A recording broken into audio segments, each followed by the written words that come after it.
کسی علم میں اللہ تبارک و تعالی نے اس کو کوئی مقام دے دیا، یعنی کوئی علم اچھا اس کو حاصل ہو گیا، تو وہ سمجھتا ہے کہ میں بہت بڑا علامہ ہو گیا اور میں دوسرے جو ہیں وہ میرے آگے کچھ بھی حقیقت نہیں رکھتے علم کے اعتبار سے. یہ کبر پیدا کر دیتی ہے. تو یہ ساری بیماریاں بسا اوقات اہل علم کے اندر بھی پیدا ہو جاتی ہیں. حب جاہ کی بیماری، کبر کی بیماری اور ریاکاری کی بیماری، شہرت پسندی کہ میری شہرت ہو جائے لوگوں میں. اور حدیث میں رسول کریم صلی اللہ علیہ وسلم نے فرمایا من سمع اللہ بہ، جو شخص اپنی شہرت کی کوشش کرتا ہے تو اللہ تعالیٰ اس کی بدنامی کر دیتے ہیں، وہ بدنام ہو جاتا ہے آخرت میں. تو یہ ساری بیماریاں ہیں جن میں ہم لوگ نفس اور شیطان کے اثر سے مبتلا ہو جاتے ہیں، اور ان کا جب تک علاج نہ کیا جائے تو یہ نفس اور شیطان ہمیں بہکا کر اللہ بچائے جہنم کے گڑھے کی طرف لے جاتے. تو باہم اگر مذاکرہ ہوتا رہے اور ہم ایک دوسرے سے ان باتوں کا تذکرہ کرتے رہیں تو امید ہے کہ انشاءاللہ رفتہ رفتہ یہ باتیں ہمارے دلوں میں اتر جائیں اور ہم جن برائیوں میں غلطیوں میں مبتلا ہیں ان کی اصلاح ہو جائے. حسد ہے، میں جیسے حسد کا ذکر کر رہا تھا، تو حسد یہ ایک ایسی بیماری ہے کہ اکثر و بیشتر پیدا ہو جاتی ہے. کسی آدمی کو دنیا کے اعتبار سے مال زیادہ مل گیا، دنیاوی مرتبہ اس کو حاصل ہو گیا، مجھے حاصل نہیں ہوا، تو میرے دل میں جلن پیدا ہو جاتی ہے اس کے خلاف. کسی کے علم کا شہرہ زیادہ ہو گیا، میرا نہیں ہوا، تو میرے دل میں یہ خیال پیدا ہو جاتا ہے کہ بھئی یہ مجھ سے آگے بڑھ گیا. کسی آدمی کو اگر اچھی گاڑی میسر ہے تو وہ یہ سوچتا ہے کہ بھئی یہ مجھ سے آگے بڑھ گیا، مجھے کیوں نہ ہوئی. اس قسم کی جو کیفیات ہیں وہ انسان کے دل میں حسد پیدا کر دیتی ہیں.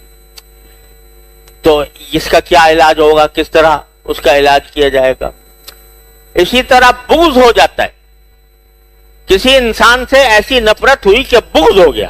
بغض کے معنی یہ کہ اب میں چاہتا ہوں کہ یہ ذلیل ہو، یہ خوار ہو، اس کو تکلیف پہنچے، اس کو دنیا کے اندر بدنام ہو. یہ بغض پیدا ہو گیا کسی کا.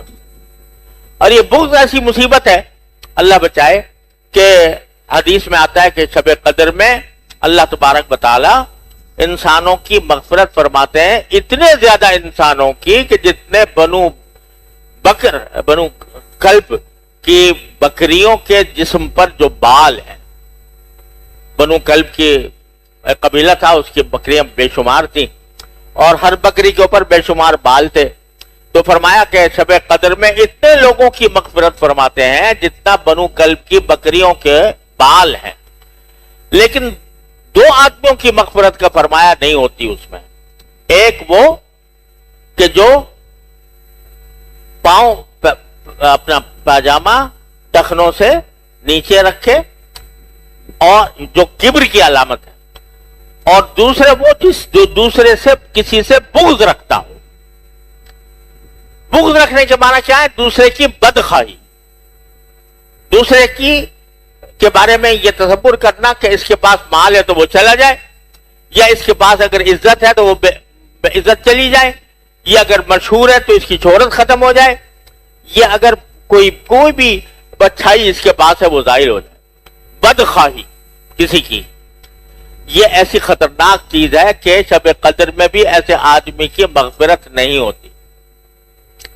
لیکن بہت سی مرتبہ ہم مبتلا ہو جاتے ہیں، کسی آدمی کے ساتھ بغض ہو گیا.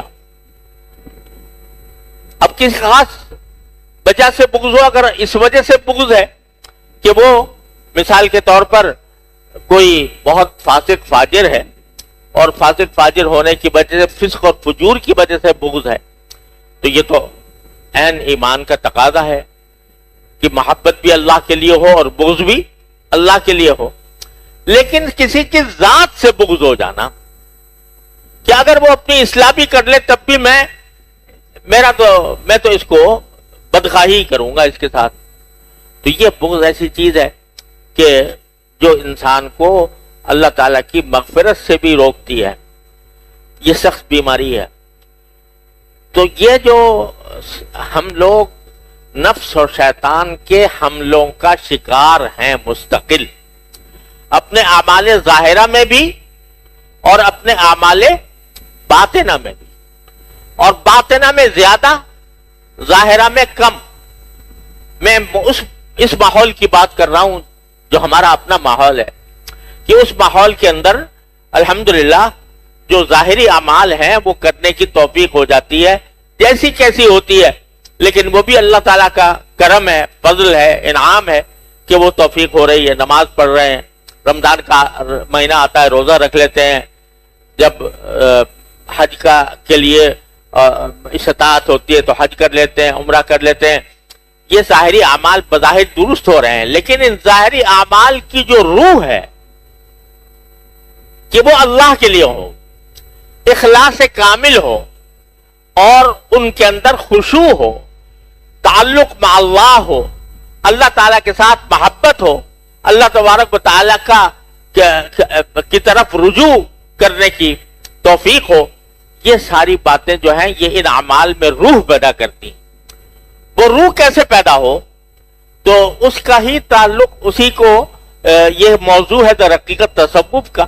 نام اس کا تصوف رکھ لو، طریقت رکھ لو، سلوک رکھ لو، احسان رکھ لو، تزکیہ رکھ لو، جو چاہے اس تعبیر کر لو، لیکن اعمال کے اندر روح پیدا کرنا جو اللہ تعالیٰ کے ہاں مقبول ہونے کی شرط ہے، یہ ہے اصل مقصود. اسی طرح ان گناہوں سے بچنا کہ جو ظاہر کے گناہوں سے بھی بچنا اور باطن کے گناہوں سے بھی بچنا، یہ ہے دوسرا عظیم مقصود. اس کو کس طرح حاصل کیا جائے، اس کے کچھ طریقے ہیں جو بزرگوں نے بتائے ہیں.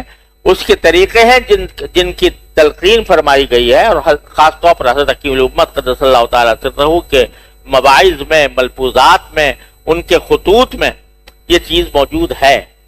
اس کا اگر ہم باہم مذاکرہ کریں گے تو انشاءاللہ اللہ تعالیٰ سے امید ہے اس کی رحمت سے کہ مذاکرہ کرنے کے نتیجے میں ہمارے اندر ہمت پیدا ہوگی. ہمت پیدا ہوگی تو پھر ہمت ہی تمام کاموں کی اصل اور بنیاد ہے.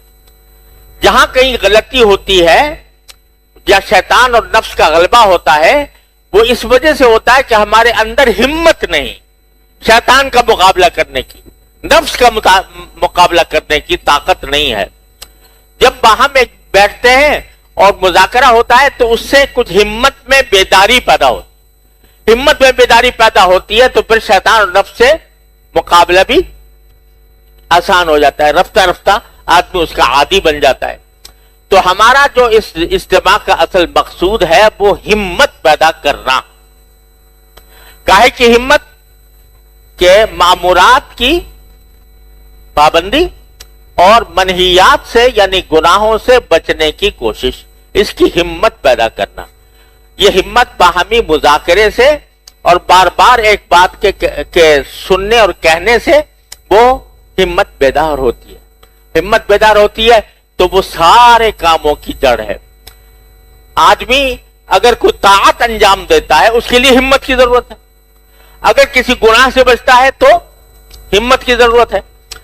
ہمت ہر حال میں جو بنیاد ہے وہ ہمت کو مضبوط کرنا ہے، ہمت کو تقویت پہنچانا ہے، ہمت کو تازہ کرنا ہے. تو یہ مجلس جو ہے در حقیقت اس کام کے لیے ہے. اب اس میں بعض اوقات ہم کسی کوئی آیت ذہن میں آ جاتی ہے اس پر بات کر لیتے ہیں، کبھی حدیث آ جاتی ہے اس حدیث پر بات کر لیتے ہیں، کبھی کسی بزرگ کا مقولہ آ جاتا ہے اس پر بات کر لیتے ہیں. مقصود سب کا ہمت تازہ کرنا، تاکہ ہم اس ہمت کو استعمال کر کے شیطان اور نفس کے حملوں سے بچ سکیں. یہ ہے مقصود اس اجتماع کا، یہ اس مجلس